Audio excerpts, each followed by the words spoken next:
Welcome back into another week of No Man's Land Tennis. All three boys are back in town. Cole's back from Dolehide, which means we get a Cole's concern list, which I'm pumped about.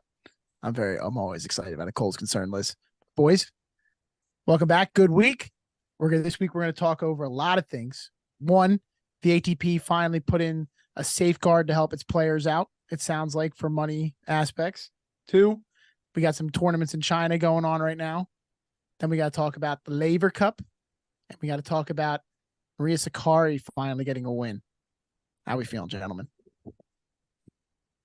Yeah, feels good. Feels good to be back. Appreciate you guys holding it down while I was away, cleaning it up on the golf course with my team. And you guys sound good together. I know we've done some of these podcasts with just the two of us. I think I've done one with Keith and Fred. I think maybe I've done one with you, but we're just like Swiss Army knives. You can any pairing you want. We'll give you a good set. Just the two of us. That's exactly what happened. He said good together, and I thought of a Dan and Shay song. And then he said the two of us, and I instantly thought of that. So we're glad to have you back, Cole, because you just provide pretty awesome entertainment regardless. So I'm excited. This will be a fun episode. Let's start off with some off the court stuff, though, because the ATP this week just announced what they're calling Baseline, which is essentially a way for tennis players to be able to support themselves out through the season. And to highlight it real quickly, essentially any player from 250 to 176 in the world is going to be guaranteed $75,000 by year's end in terms of prize money or in terms of money won throughout the year. Players 175 through 101 are guaranteed 150. And in the top 100, you're guaranteed $300,000. This is all exempt if you've earned $15 million or more in their career. And also, additionally, there's also an injury fund in place too. So if you get injured, you have a chance to kind of keep your career going a little bit. It's going to protect players in the top 250. It's a good start. I'm happy to see it. There's a lot of holes that need to be filled in, though. Yeah, I agree. I think it's a good start. And I think obviously some of the clarifications is like you said, sort of that $75,000 baseline mark for those people. If you end up having a great year and you make 90,000, you don't get another 75. Yeah. But if you have kind of a rough year and sort of made lower than that, maybe you made 45 that year, they'll fill in the gap to sort of guarantee you that either through your prize money or through this program, you'll be hitting that benchmark for whatever one of those tiers that you kind of fall under. My only shock was I feel like 15 million in prize money is a little like hot. I don't know. Like I think they need to lower that to, I don't know, 3 million in prize money maybe, or 5, somewhere in that range. At 15, that's crazy. Yeah, that or they need to spread it out past, what'd you say, Keith, 250 in the rankings? Yeah, that's the big thing that I'm having trouble with. Is that it needs to encompass more players. It's like the rich get richer, Keith.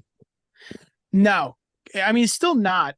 I mean, if you haven't gotten the chance, we should link it. But there's a great video done by Vox that talks about the money being distributed through the ATP and how for somehow the third most popular sport in terms of viewership in the world is not paying its players relatively anything.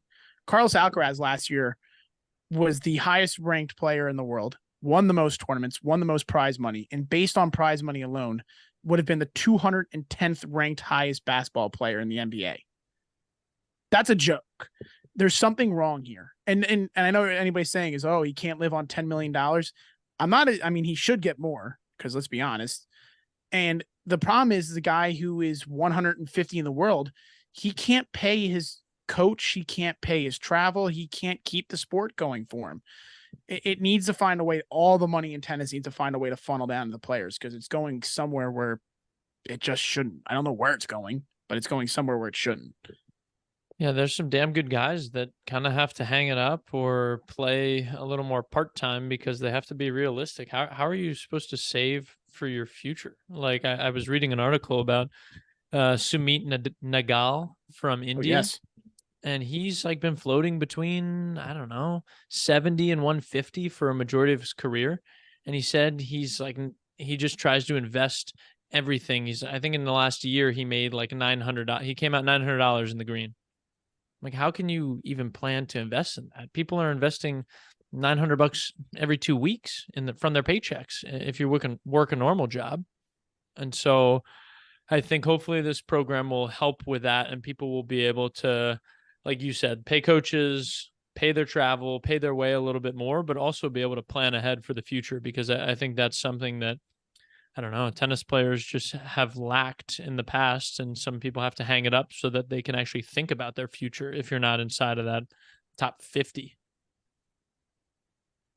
Yeah, I think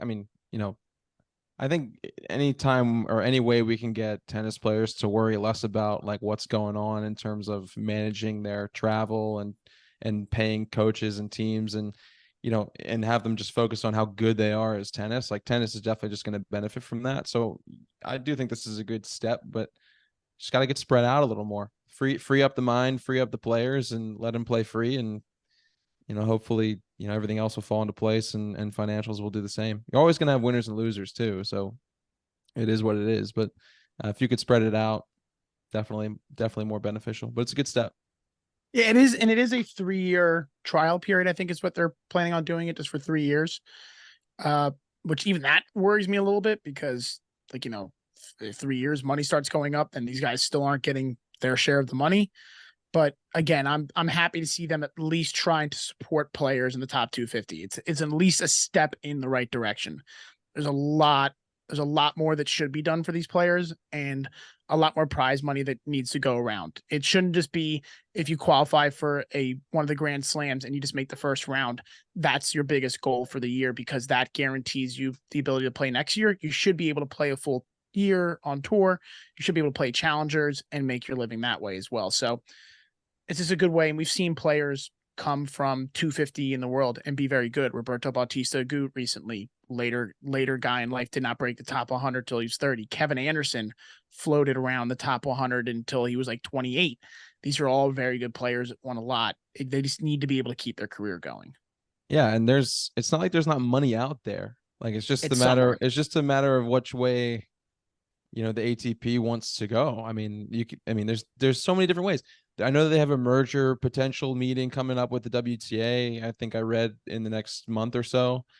And then there's the Saudi Arabia question. Like, they have endless funds too. So it's all to play for. It feels like everything's up in limbo right now, but getting some extra money in the game right now within the structure that they certainly already have. Yeah, it's a good step. Yeah, that's off the court. Now we can get to on the court. We're going to briefly mention that there are 2 tournaments going on in China right now. It's Zhuhai and Chengdu. How'd I do on this pronunciations, guys? That's pretty good. Two finals. Yeah, Come on. Yeah, some weird ass Tuesday, Wednesday finals going on for these tournaments. And Zhuhai, we have Kei Nishikori and Karen Hashimoff. Oh, Nishioka. Nishioka, my bad. Wow. Yoshita Nishioka, my bad. And Karen Hashimoff in the final. And then in Chengdu, we have Zverev and Safin. Yeah. Yep. Yeah. Zverev had a great match last night against Dimitrov. I'm sure Dimitrov showed up with a plan, and never does. Did it to the best of his ability, and Zverev just outclassed him. Zverev is quiet. I mean, it's real quiet. It's a quiet final he's making. First time the Asian swings really rolling around again since the COVID outbreak. All the Laver Cup hoopla, and then of course Dolehide and Sakkari, the Greeks taking over Mexico. Like Zverev really just under the radar. He's had to play a couple 3-setters to get to this point as well. He's played 2 3-setters and then a pretty solid match, long 2-set match against Grigor to make his way to the final. So we'll see if he can get it done against Roman. Yeah, How often do you think about Rome, man? Cephalin on a daily basis there, Fred.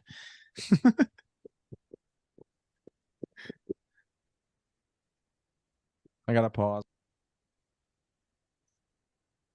Well, that's China. We have Beijing coming up on the horizon as well, another ATP 500. But I think we got to go back and get to, as I said earlier, the WTA, the Wernicke Tour Association. Guadalajara, Masters 1000. A lot happened there. Maria Sakkari, however the hell people want to pronounce her last names. Best friend of the podcast, Caroline Dolehide, to get her first Masters 1000 win. She was prior 0 for 6 in Masters 1000s. Very pumped, very, very excited after the win, obviously, but I think it meant a little more to her to get that. But fun final to kind of get Sakkari breaking through, and also great to see Caroline Dolehide make that run. Yeah, everything's coming up Dolehide. I don't even know how does that expression? Everything's coming up Dolehide. I don't know. We What is put something on social media and she liked it, so I was like, yeah, we'll run with it. Everyone's rolling with Dolehide this week, man. Hits me pretty much, right in the jugular because she took out Peyton Stearns. Hook 'em, go Texas, down here in Austin. So she's like my go-to WTA player that I have to root for based on geographics. But yeah, Dolehide played so well. I watched some of her match against Trevisan and then caught some of the final, and she just looks like really comfortable. I got to see her play a little bit in Indian Wells, and she's not just a doubles player anymore. So it's cool to see her break through. And if you don't know the name, now you know. Yeah, unreal week for Caroline, up to 42 in the rankings. I mean, moved up. I don't even know how many spots at this point, but yeah, I mean, she's borderline top 30 in the world in doubles, had tons of success in the last 4 seasons or so on the double side, and just kind of been still grinding away at the singles. I think a lot of people would have really, I don't know, maybe shifted only towards the double side with the success that she's had, but she's still young and really pushed through it. And so it's awesome to see that she was able to make a final of a Masters 1000. Like, I mean, that's so sick. So for her, like, awesome. I was texting with her all week. My dad was like texting me during all of her matches, being like, dude, her forehand's like on fire right now. And so it was really cool to kind of have everybody rallying around her and make a push. And if she has a good end of the year, she could be seeded in singles by the time Oz Open rolls around. And I think if you told her that 2 weeks ago when I saw her, when was it? 3 weeks ago when I saw her at the US Open, she just would have laughed in your face. And now all of a sudden that's a real possibility. I mean, it might not be her last trip to Mexico this year. I was waiting, Cole. I was waiting for it. I mean, if she goes to Cancun in any capacity, doubles or look, all she got to do is win another match. She got to not win, but make another Masters 1000 final, and just somewhere make another one. Yeah, it's all it's just belief. It's all it is. I think she believes in herself. Boys will come down. We'll throw on some bathing suits, hang out by the water down there. Come on to the box, and we'll just root our hearts out down in Cancun. Sounds like an awful time. They love her down there. The whole crowd was chanting "Caro, Caro, Caro." If you see me in a bathing suit, Cole, you are gonna think I'm udderless. Let's just say. Oh, too good. I mean, it was weird because our entire friend group was talking about Caroline Dolehide making the run, but the tennis world kind of probably cares a little bit more about Maria Sakkari winning because she'd been knocking out the door. It's been a bad year for her for the most part in terms of results. She's talked about needing a break, and yeah, I mean, I thought there were times where she was gonna lose that match. I think Caroline had her chances. If you watch that match, she had chances to go up breaks in this first and second set and kind of consolidate, but didn't do it. But it's a good win for Maria Sakkari, who just kind of reminds people that, hey, I'm still a good player and I deserve to be talked about in that next group outside the big three. Yeah, she's 6th in the world. And I think for the entire year, and she'd probably be the first to admit it, she wasn't really playing like a top 10 player. No. And so it's awesome to see for her because, I mean, clearly you can tell physically she works her tail off. And so it's awesome to see that work is paying off. I think you said earlier, Keith, she's hasn't won a title since 2019, been 0-6 in finals of tournaments. And it's just been tough go. And so you could really see, I think she had every single emotion possible between the time Caroline missed that ball on match point to just looking at her coach and walking down and giving Caroline a hug and shaking the ref's hand and looking around at the crowd. I think she experienced 15 different emotions. You talk about working hard. I think her and I combined have a normal amount of body fat. That woman is fucking jacked. She is fit. She's a unit. Her workout videos are stupid. It's all belief for her, right? Like she's so skilled, so talented, and absolutely fit as can be. As Darren Cahill and Jason Goodall say, fit as a fiddle. She's got it all. She's just got to believe in herself, and she'll go. She'll get it going. But rough season. But the Greeks go down to Mexico and they come away with trophies. So hopefully this translates into a great back end of the year for her. Cole's word of the day: believe. Or believe. Free. Yeah. All right, let's move on then. I love that. We got to go to the last of the team event for the year, maybe. I don't know. But nonetheless, we have the Laver Cup just wrapped up. Team World dominating beyond what Fred and I thought was happening, mostly because we thought Tsitsipas was playing because he was scheduled to play and then he pulled out. So that did kind of hurt Team Europe a little bit. But 13-2 back-to-back Laver Cup wins for Team World. That puts in the 4-2 overall for Team Europe. But yeah, that's where we're at with Laver Cup. You guys, this was bad, man.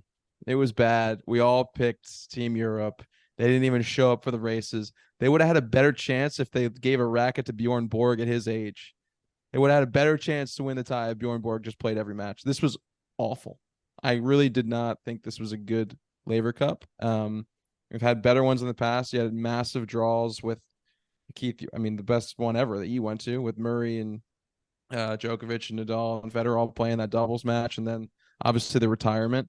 They've had better ones in Chicago before that. I mean, Rune pulled out, Tsitsipas pulled out. You had no big name. I know you guys touched a little bit on this on the pre-podcast to the Laver Cup, but like I wasn't on that. So here I am saying that this year's rendition was by far the worst rendition of the six. Yeah, I think like Keith said, it's tough. Holger Rune and Tsitsipas both pulled out. And the fact that Arthur Fields was on the court more than Casper Ruud just tells you all that you need to know about how the weekend went. 13-2. I had no chance to get in the fields. It was over before it started. I don't think it was Team Europe versus Team World. I think it was Team Exhibition versus Team We Want to fucking win it. And I think Gael Monfils kind of summed it up perfectly. This is an exhibition for him, and it felt like an exhibition for Team Europe a little bit because they kind of rolled over and died. The talent was there for Team Europe to be competitive. I mean, you can't say that it's not. I mean, look at that team. A team is not like struggling for players. No. We're looking at what, 16 guys, and 10 of them are in the top 40. Like, he can't really fault that for the most part. It's just, yeah, it just felt like an exhibition for some players, and that's where it kind of stinks, because I thought Team World was awesome to watch. They were fiery, they were in it. It's easier to be fiery when you're winning. And it felt like there was like one guy on Team Europe that was really into it, and that was Andre Rublev. He was living and dying on every point. His videos of him on the benches were great. I like the Laver Cup, and we talked about this. The worst Laver Cup I still think is better than a lot of tournaments. And so I'm a fan of it. So I got no problem with it. Yeah, I think it goes exactly to what you're saying, Keith. I just think this is the first time that we've watched a Laver Cup where it just sort of looked like one team really wanted it and one team didn't. I feel like we're so accustomed to both teams really wanting it, because you got Kyrgios's the Dragon Slayer playing against any of the big three and just wants it so badly in the team event style, and he thrives in that environment. And then you have Isner playing great, Sock teaming up in doubles with somebody, Weapon X, like, and so, and even you watch Fed's ripping come-ons, Djokovic is invested. These guys, these top guys who don't really have to play for anything at that point, were really invested. So it's kind of a shame that the young guys plus Monfils really weren't as invested as they could have been. Yeah, the captain's picks let down Team Europe, I think, more than anything else. Because if you look at, like, I always equate this to the Ryder Cup, and also apologies to our viewers last week. I thought the Ryder Cup was last week. It's this week coming up.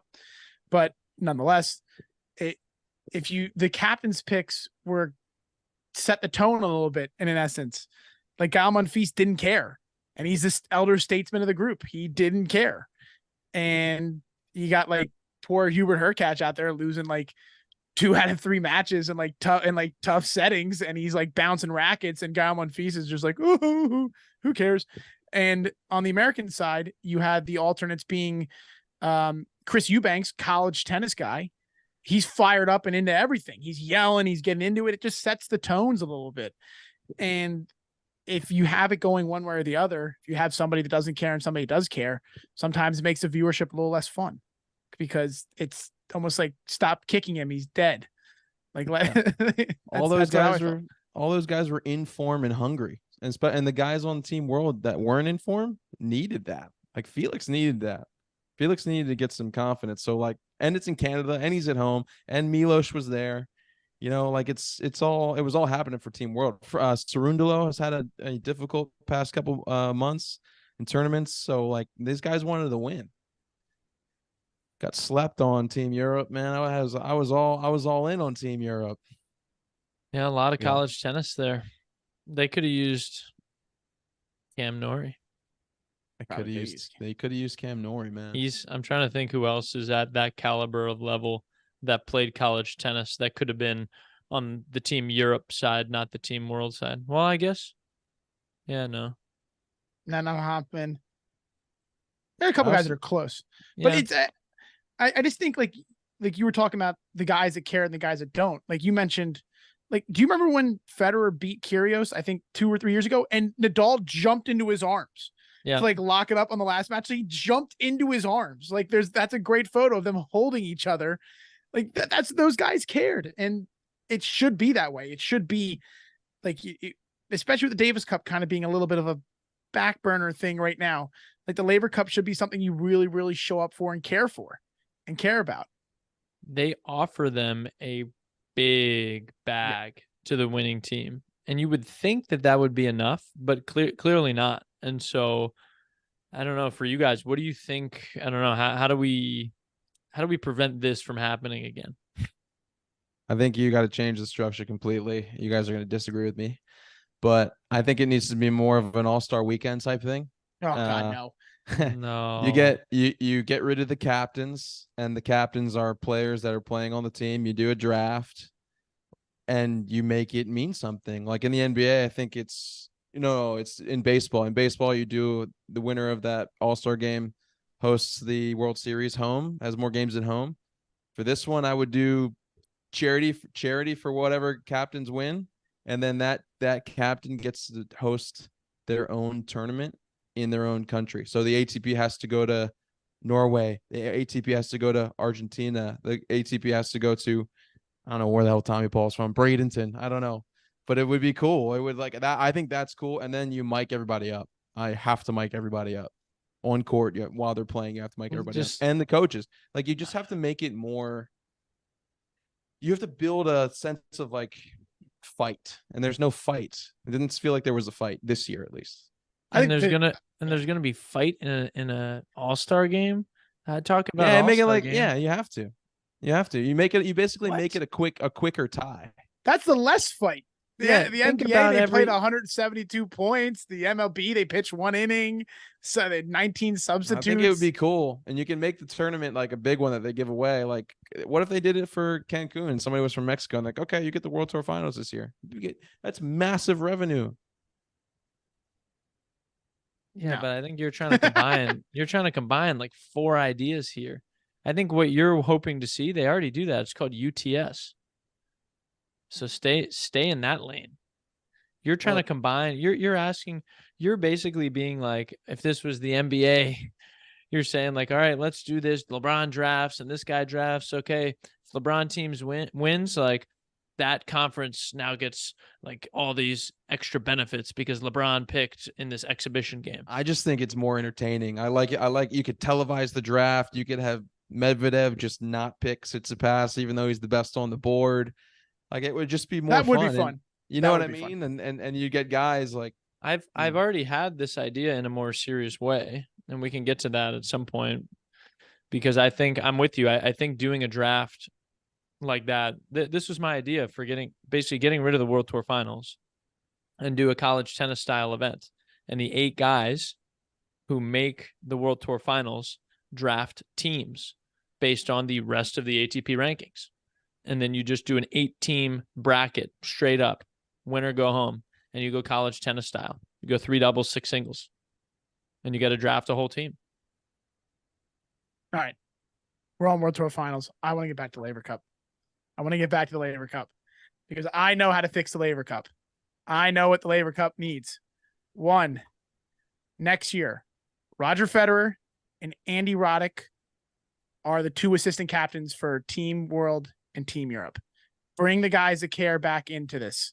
Bring in a big name, or you can bring in like somebody like Gustavo Kuerten or somebody like that, or Leighton Hewitt. Leighton Hewitt would be a great pick as well. Secondly, you combine men and women. It is 2 teams of 16, 8 men, 8 women. Tennis is the only sport where you play recreationally, where you get to play with women all the time. Mixed doubles is a season all the time in the USTA, and it's fun to play. Thirdly, we make this like the Ryder Cup for golf. Each day has its own specific plan. We get rid of this 1-point system, 2-point, 3-point system to make comebacks possible. We make comebacks possible this way. The first day is pure doubles. It is men playing doubles, women playing doubles, and then there's maybe 1 nightcap for a singles match. So if you go to view it, you do get to see one very good singles match. The next day is mixed doubles, where it's obviously mixed doubles with a nightcap singles. And the third day, you play as many singles matches as you can get going on, just like the Ryder Cup would. Each match is worth 1 point, and you make all these matches ATP point eligible. That's the way you fix the Laver Cup. That's the way you do it. You still get the same access. You get the same cheering section going on because 2 matches are going on at the same time. And I just think that just incorporates everybody, and it just is the best way to grow the game of tennis through the Laver Cup because it's still over 1 weekend. And it's a lot of fun. Yeah, I couldn't agree more. I think they have to find a way to draw the top talent there. I think they need to find a way to draw eyes to the television there. It's like obviously we keep comparing to the Ryder Cup in golf, but I barely watch golf, but that's one event that I will always watch. Have to. And it means more. What the Americans haven't won in Europe in how many years or whatever. It's like, imagine if we had something like that in the tennis world, and it's alternating every year between somewhere else in the world and then somewhere else. Like we have these tournaments coming back in China. If they're going to do the Laver Cup at this time, this could be an awesome opportunity for it to be in Japan or Australia or New Zealand or somewhere cool like that. So when Team World gets to host, and then you have it in Europe the next year. That's the way I would do it. I just think it's so close to being right. The Laver Cup. I understand what they're trying to do. The big thing the Laver Cup is trying to do is they're trying to give everybody access to these players, and they're trying to make it quick enough where these players who are playing 40 weeks a year have the opportunity to do this in 1 weekend. My way still does that. It still fits because that with nobody playing more than maybe 2 or 3 matches over a 3-day span. You may play 3 matches over a 3-day span. That's it. And 2 of them would be doubles. I think that's just a lot of fun. I think it eliminates the exhibition style behind it. I think it creates more of a team camaraderie, which is the best part about the Laver Cup. I'm going to stick with my All-Star Weekend type feel. Yeah. Let's do a skills challenge. Put something on it. The 1-day event where you get a bunch of matches out there that affects the ATP and the WTA calendar and points. Mic everybody up. Midway point of the season. I mean, there's no more Grand Slams. It's a good way to keep everybody engaged with personalities, and there's something to play for. But give me 3 things that you would put in a skills challenge. Target practice, fastest serve, fastest forehand. I don't know. Well, that's what they do before the U.S. Open. Put the gun on big them, guys. glove. Yeah. No. You could do target practice by like sending balls up into the stands. That would be pretty fun. I'm out. I'm pretty quick. I was pretty quick on that, Fred. You weren't expecting me to rattle off a couple there. Well, no, that's exactly what I expected you to say. Big forehand, fast serve, and hit balls at targets. It's literally exactly. Get the gun out. Oh We can my work- god. we can workshop that. I just feel like you gotta get personalities involved. I mean, nonetheless, behind if you're going to do Cole's All-Star idea or my Laver Cup idea or Fred's idea for the World Tour Finals, which Fred, we're going to have to get back to that in a different episode. I'm kind of curious about that to an extent. Team tennis should be bigger in the world of tennis because that's all we play in this world. I mean, if you play USTA, it's all you do is you cheer on your teams and you're playing all at the same time. And tennis has kind of failed a little bit, the team tennis aspect. WTT has not been, as I think has gone bankrupt 3 or 4 times in its existence. World Team Tennis. We have UTS right now, which is like kind of a niche little side group thing. We've had the Davis Cup kind of its fallout. So making the Laver Cup as good as it can be, and I think it's just a big opportunity that we need to be able to take advantage of. Just because I think tennis is yearning for that, and I want it to happen very badly, selfishly. That's my thoughts on it. But we were a week out on our favorite segment on No Man's Land. Cole, give me your concern list, please. I mean, I'll kind of tie it up with what you just said there. Number 5. We'll go ascending order today. At number 5 is cup overload. Just feel like there's too many cups. Yeah, Davis, just like you said, Keith. Davis Cup, ATP Cup, United Cup, Laver Cup. I mean, what Hotman else? Cup. What else are we gonna do? Like it's just crazy.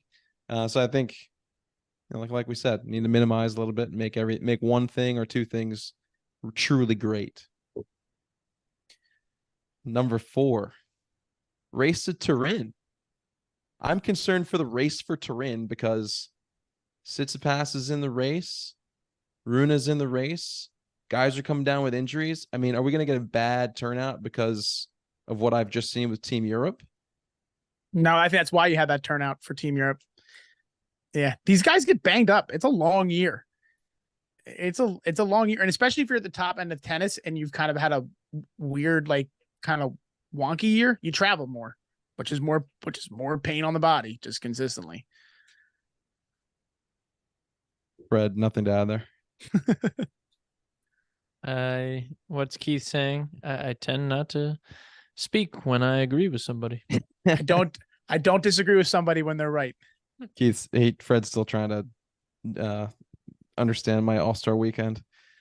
I'm still trying to get there too.